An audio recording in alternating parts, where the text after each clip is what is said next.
নমস্কার বন্ধুরা, এখন যাচ্ছি আমি কাকাদের বাড়ি। আর আমাদের এই যে বাড়ির পাশের মাঠটা আপনাদের দেখাচ্ছি। আর এই যে আমাদের গরু বাঁধা আছে গাছের গায়ে।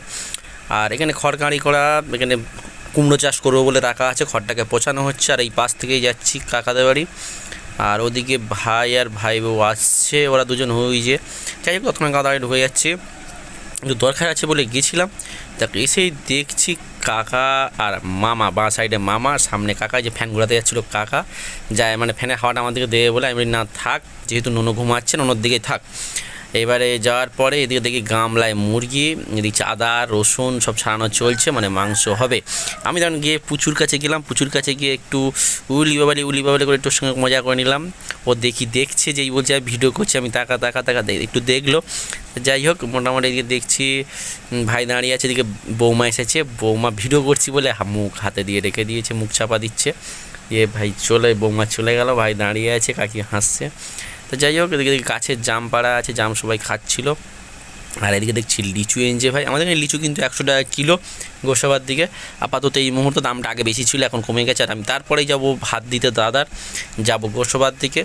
এদিকে দেখছি গোসাবার অনুকূল আশ্রম মন্দিরটা দেখা যাচ্ছে এখান থেকে খুব সুন্দরভাবে। আর আমাদের এখানকার নদী প্রাকৃতিক সৌন্দর্যটা দেখুন কত সুন্দর ভিউ। যাই হোক খিয়াটা ওপারে, তাই এপারেই ওয়েট করতে হলো অনেকক্ষণ। এদিকে আমি ভাত, থালা, জলের বোতল একটা ব্যাগে করে নিয়ে রেডি করে নিয়ে চলে এসেছি তাদের কাছে পাঠাবো বলে।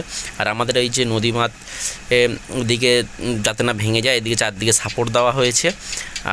আর এদিকে ওই মানে ওই এটা ভালো আছে আর এটা খারাপ হয়ে গেছে, এই পাশে সব ফাটল ধরেছে, এই জন্য এই জেটি ঘাটটা বন্ধ করে দেওয়া হয়েছে। আর ওই পাশে জেটি ঘাটটা চালু আছে। এই পাশে জেটি ঘাটটা যেহেতু ভেঙে গেছে এখানে বন্ধ, ওই পাশে জেটি ঘাটটায় এখন লোক যাতায়াত করছে। খিয়াটা ওখান থেকে কিন্তু ওই পাশের জেটি ঘাটে ধরবে। আর মোটামুটি আসতে দেরি হচ্ছে, সবে খিয়াটা ছেড়েছে। তা আমি কী করবো, ততক্ষণ ভিডিও করতে লাগলাম, আপনাদেরকে একটু দেখালাম গোসাবা টু বিরাজনগরটা কেমন লাগে। আর দেখুন সত্যি খুব সুন্দর। আর আমাদের দিকে বাড়ির কাছাকাছি নদী, খুব যে দূরে তা না, নদী মাত্রা পরপর ভেঙে বেড়ে যাচ্ছে। ভয় তো আছেই, তবুও থাকতে তো হবেই, যেহেতু জন্মভূমি জন্মস্থান, ভুলবো কী করে। যাই হোক আজকে ভিডিওটা এই পর্যন্ত, ভালো লাগলে অবশ্যই চ্যানেলটি সাবস্ক্রাইব করে পাশে থাকবেন। ধন্যবাদ সকলকে, টাটা, বাই বাই।